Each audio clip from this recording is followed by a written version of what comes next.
CEPEC Internacional presenta Visión 2020, un programa para profesionales y empresarios con temas y entrevistas del mundo actual basados en el libro de mayor venta, la Biblia. Esto es Visión 2020. Iniciamos.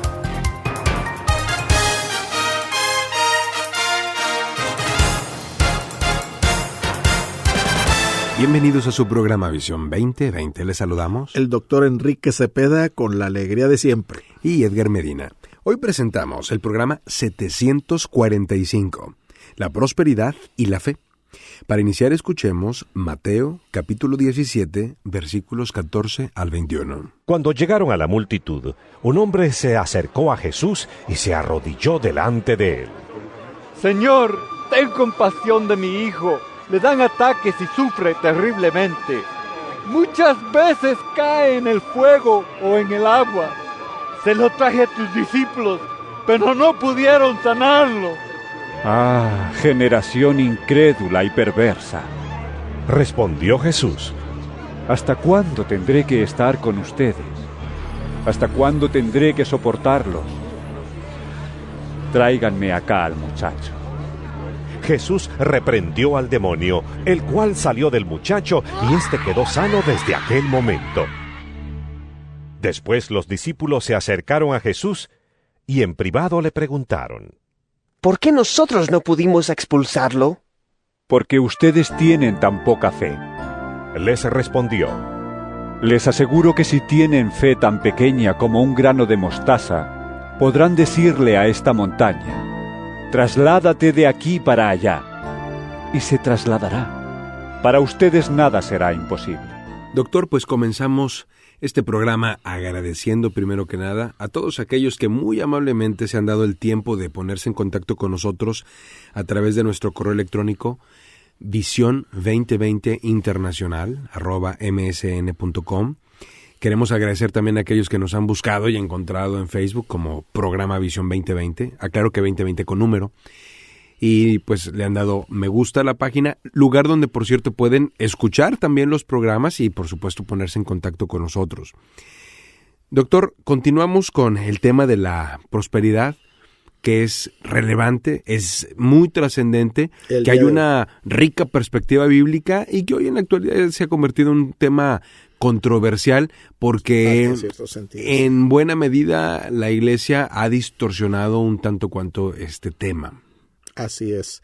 Y vamos a ver hoy la prosperidad y la fe. ¿Cómo entra la fe? Porque hay el peligro de poner tu confianza en la fe y no en Dios. Es increíble. Entonces tenemos que tener mucho cuidado y queremos aclarar, queremos hacer lo más sencillo y práctico y bíblico posible, la prosperidad y la fe. Mucho se ha hablado de la práctica de lo que dices, recibes. Si usted quiere algo, básicamente es la idea, cuando usted lo pronuncia o lo nombra creyendo que es de usted y lo reclama en el nombre de Jesús, entonces su deseo será realidad. Básicamente esa es la idea. Esta creencia es un ejemplo de la declaración positiva a través de la cual usted puede escribir su propio cheque con Dios. Sí, y sé de gente que lo hace literalmente. Es cierto. Que hace un cheque por cierta cantidad y dice, en 2 años yo voy a poder cobrar este cheque, y lo guarda en su cartera. Y según esta teología, también la teología de la prosperidad, los cristianos hemos recibido un cheque en blanco directamente de Dios, y esta idea se basa en pasajes como pedid y recibiréis. Sí, lo que dice Juan 16:24. Y hay otro aspecto también, fíjate, el aspecto de dígalo y reclámelo. Otro aspecto de la teología de la prosperidad. Ahora, puesto que la lengua tiene un inmenso poder, como nos lo dice Proverbios capítulo 18, versículo 21, cualquier cosa que ella pronuncie en el nombre de Jesús, lo recibiremos. Si necesitamos, por ejemplo, $10,000, dice esta posición teológica, solo hay que declararlo y reclamarlo en el nombre de Jesús y será nuestro. Pero fíjate la corrección bíblica, o sea, ¿qué nos dice la Biblia? Hágase la pregunta, ¿en esta enseñanza es una enseñanza transcultural? ¿Funcionará esta enseñanza en cualquier lugar del mundo? ¿Funcionará la idea de dígalo y reclámelo para los cristianos piadosos que han vivido prisioneros por su fe en algunos países impíos? Obviamente no. Así es. No es exactamente una enseñanza que pudiéramos decir que es universal. No, en lo absoluto. Lo que es más, cristianos piadosos al día de hoy están viviendo por situaciones de mucha aflicción simplemente por el contexto histórico y cultural en el que viven. Así es. Y estar en la cárcel por su fe. Cristianos de la talla, como ¿Sí? el apóstol Pablo, en su tiempo, pues pudo haber tenido una vida con mucho decoro si no se hubiera hecho cristiano, pero entregado al Señor, trabajando para Él. Fue un hombre que terminó en la cárcel y que terminó en una situación muy penosa desde esa perspectiva. Fíjate que acabo de descubrir una verdad muy hermosa en la Biblia. Habla de que, por ejemplo, Pablo dice, Pablo y Timoteo, siervos de Jesucristo. Pero ahí la palabra no es siervo, ahí la palabra es esclavo. Esclavo. Y el esclavo no tiene, no Derechos. tiene autoridad, no tiene voz, no tiene voto. El esclavo hace lo que su amo le dice. Sí. Y si yo logro entender esta relación que tengo con Dios, pues ¿quién soy yo para reclamar cualquier cosa siendo un esclavo? Sí, claro. Y esto es muy, muy importante. Ahora, ¿qué está pasando con la confesión positiva? Dicen, si tú das una cierta cantidad, ¿ok? Dios recogerá una cosecha de tu inversión monetaria al 100%. Realmente lo que la Biblia enseña es lo siguiente. El principio de semilla de fe equivale a dar para recibir, como si pudiéramos sembrar algún dinero y después recoger mucho más de él. Los maestros de la teología de la prosperidad combinan varios versículos para apoyar este principio. Por ejemplo, si usted siembra una semilla, aunque sea tan pequeña como una semilla de mostaza, esto lo dice Mateo capítulo 17, usted recibirá 100 veces más en esta vida. Y así lo dice literalmente, fíjate. Sin embargo, el principio que debemos dar para recibir es completamente ajeno a las Escrituras. ¿Por qué? La generosidad con nuestro dinero para Dios no nos garantiza que tendremos éxito material. Este principio sugiere que Dios es un genio cósmico cuyos favores podemos comprar. Aquí está la clave. La codicia humana hace que este principio sea atractivo. Segunda de Corintios 9:7 dice, cada uno dé como propuso en su corazón, no con tristeza ni por necesidad, porque Dios ama al dador alegre. Estamos escuchando La prosperidad y la fe. Búscanos en Facebook como Programa Visión 2020. Regresamos. En Visión 2020 nos interesa conocerle. Escríbanos a apartado postal 1960 en Monterrey, Nuevo León, México. Código postal 64000. Si nos quiere escribir por correo electrónico, la dirección es todo seguido y en minúsculas. Visión 2020 Internacional @msn.com. Visión 2020. Uno se convertirá en 1000.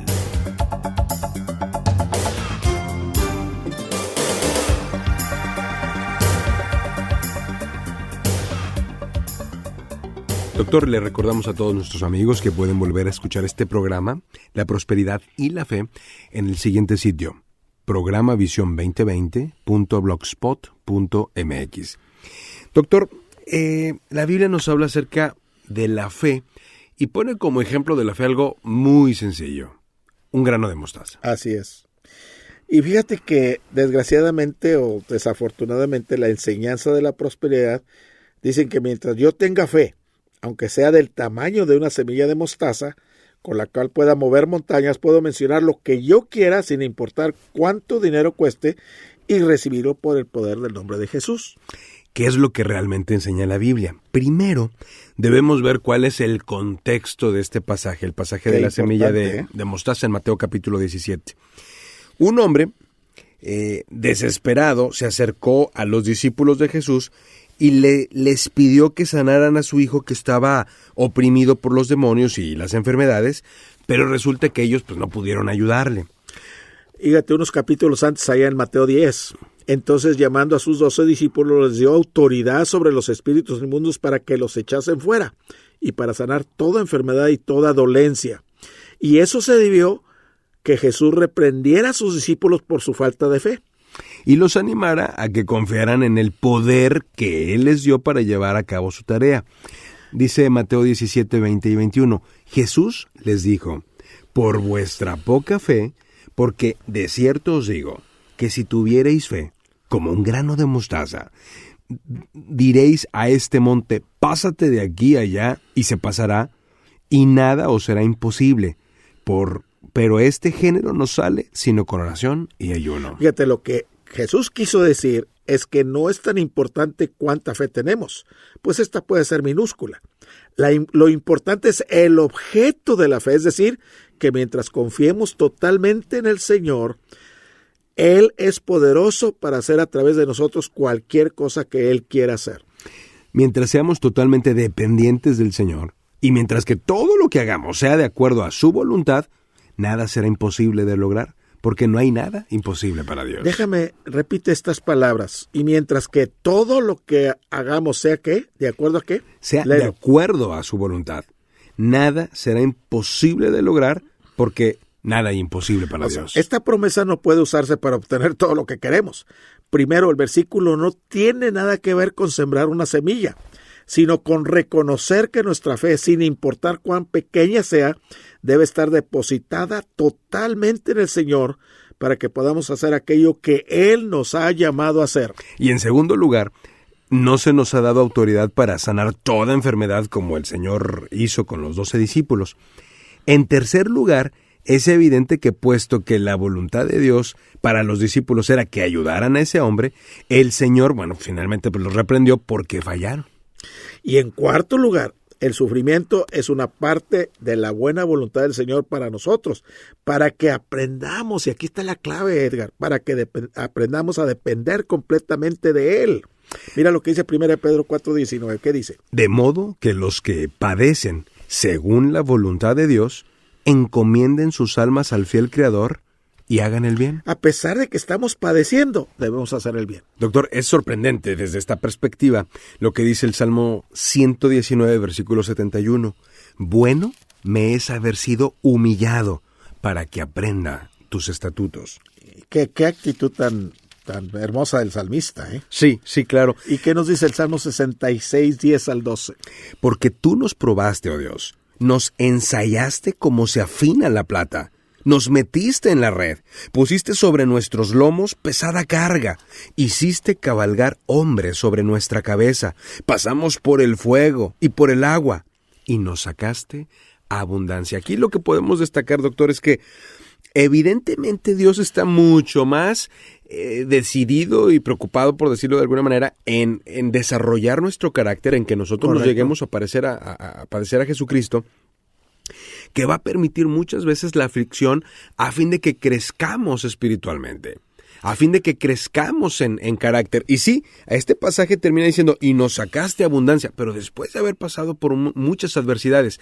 Aquí donde yo veo un peligro, doctor, es que si estamos enseñándole a las personas que las adversidades son del diablo, que están fuera de la fe y que lo de Dios es pura bendición y abundancia, cuando estén pasando por estas situaciones que son totalmente bíblicas, que el propio Señor Jesucristo de manera categórica dijo, en el mundo tendréis aflicción, lo que hace la gente es terminar renunciando a la fe, terminando brutalmente decepcionados de una palabra que no está, como aparenta serlo, sustentada por la Biblia. Y fíjate, en Nahum capítulo 1, versículo 12, dice, bastante te he afligido. Aquí está hablando de Dios, el que te está afligiendo. Dice, no te afligiré ya más. O sea, Él lo hace y Él lo detiene. Y recordemos que uno se convertirá en 1000. Hasta la próxima. El Comité de Profesionales y Empresarios Cristianos presentó su programa Visión 2020. Hombres y mujeres buscando la voluntad de Dios en el mundo empresarial. Escuche nuestro próximo programa a la misma hora en esta estación. Visión 2020. Uno se convertirá en 1000.